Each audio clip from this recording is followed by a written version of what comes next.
Hey, deep divers, get ready to jack in because today we're going totally digital, heading straight into the grid. The grid. That's right, it's Tron time. Love it.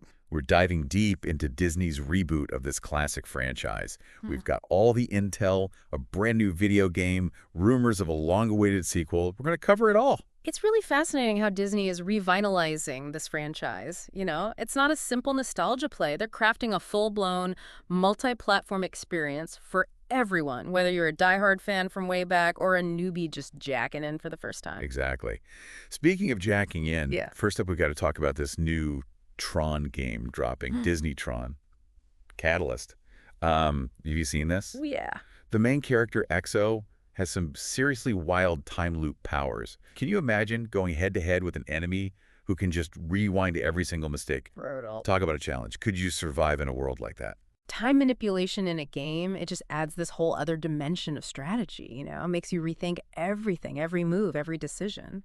I'm really curious to see how Catalyst pulls it off, especially because, well, the Tron universe is already bursting with digital possibilities, right? Speaking of possibilities, the stakes in this game, they are high. You're talking saving the grid high. XO is up against this villain, Khan, and they're both trying to unravel this thing called the glitch. The glitch? Yeah. Sounds pretty intense, almost like it picks up where Tron Legacy left off, don't you think? Interesting that you say that. It makes you wonder if they're laying down some breadcrumbs for the longtime fans, bridging those storylines, you know? Yeah. And when you really dig into it, the game description, it mentions these warring factions, right? So that suggests a really complex world, maybe even some political intrigue going on. Could this be like setting the stage for the upcoming film? Whoa, you think this game could be a prequel? Giving us the backstory before the movie? Possibly, possibly. Okay, so we've got XO in the fight of his life, facing down Khan, this whole glitch mystery. Before we jump into the movie, there's this other thing about Catalyst I found.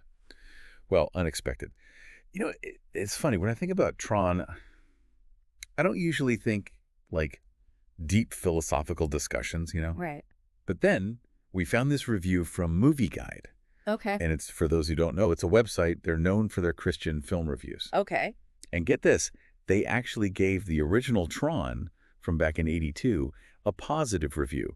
They called it strikingly biblical, their words. Wow. It really makes you think about how people can find meaning in the most unexpected places. Right.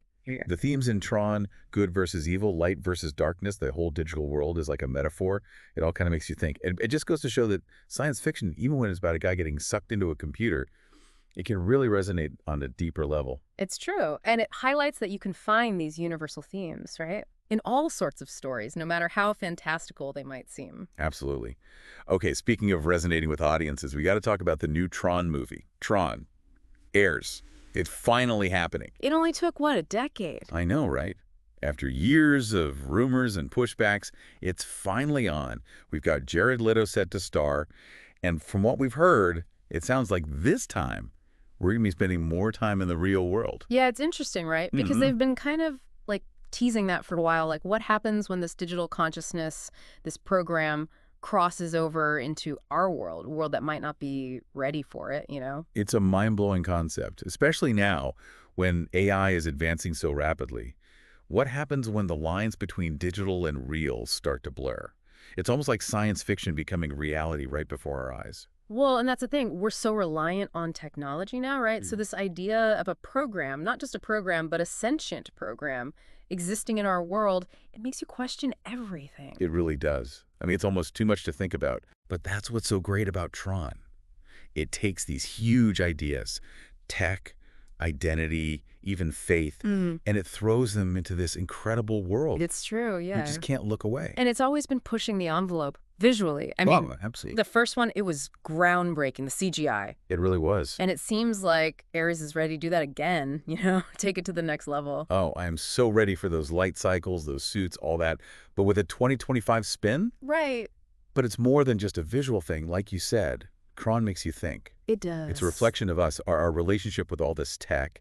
And it's asking these hard questions about, like, where are we going with all this? Exactly, exactly. It's entertainment, yeah, but it's pushing you to look deeper, to really think about the implications of all this technology, where it's taking us. Yeah. And I'm so curious to see how both the game and the movie tackle that. Me too. Yeah. So we've got Disney Tron, Catalyst, the game, promising some serious action, time-bending, moral dilemmas, maybe even tying into Tron, Legacy, and then Ares, the movie, going from the digital to the real, asking that question, what happens when those lines blur? Disney's got big plans for Tron, that much is clear, and I can't wait to see what they do.